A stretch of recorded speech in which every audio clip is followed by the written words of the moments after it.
تقریض ایک ادبی اصطلاح ہے، بلکہ یوں کہیے کہ ایک تنقیدی اصطلاح ہے جس میں کوئی بھی شخص کسی کتاب کے بارے میں تحسینی کلمات درج کرتا ہے۔ اس میں تنقید سے گریز کیا جاتا ہے۔ اس کا بنیادی مقصد یہ ہوتا ہے کہ قارئین کو اس کتاب پڑھنے کی طرف راغب کیا جائے۔ اس میں مصنف سے ہٹ کر اس کے موضوع اور اسلوب پر رائے دی جاتی ہے۔ اگر ہم اس تقریض لکھنے کی روایت کا کھوج لگانے کی کوشش کریں تو یہ عربی لفظ ہے۔ ہوتا کچھ یوں تھا کہ اسلام کی آمد سے پہلے عکاظ کے مقام پر میلہ لگتا تھا، جس میں مشاعرے بھی ہوتے تھے اور مختلف علاقوں اور قبیلوں سے شاعر وہاں اکٹھے ہوتے، اپنا کلام سناتے۔ جب مشاعرہ اختتام کو پہنچتا تو ایک بزرگ شاعر، جسے ہم سینئر شاعر بھی کہہ سکتے ہیں، وہ کھڑا ہوتا اور تمام شعراء کی شاعری کا جائزہ لیتا اور پھر ان کی شاعری کو ایک دوسرے کے ساتھ موازنہ بھی کرتا۔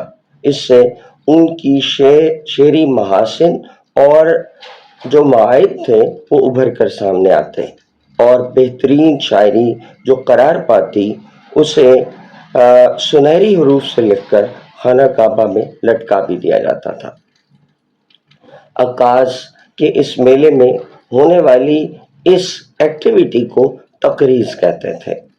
پھر اسلام آیا، اس میں یہ غیر جانبداری موجود رہی اور سچ بات کہنے کا جو رویہ تھا وہ اس کا تسلسل موجود رہا۔ لیکن 50-60 سال گزرنے کے بعد ابن الوقتی کے تحت یا انسانی ضروریات کے تحت تقریض میں سے تنقیص کا جو عمل تھا وہ غائب ہوتا چلا گیا اور صرف خوشامدی اور تعریفی کلمات موجود رہ گئے۔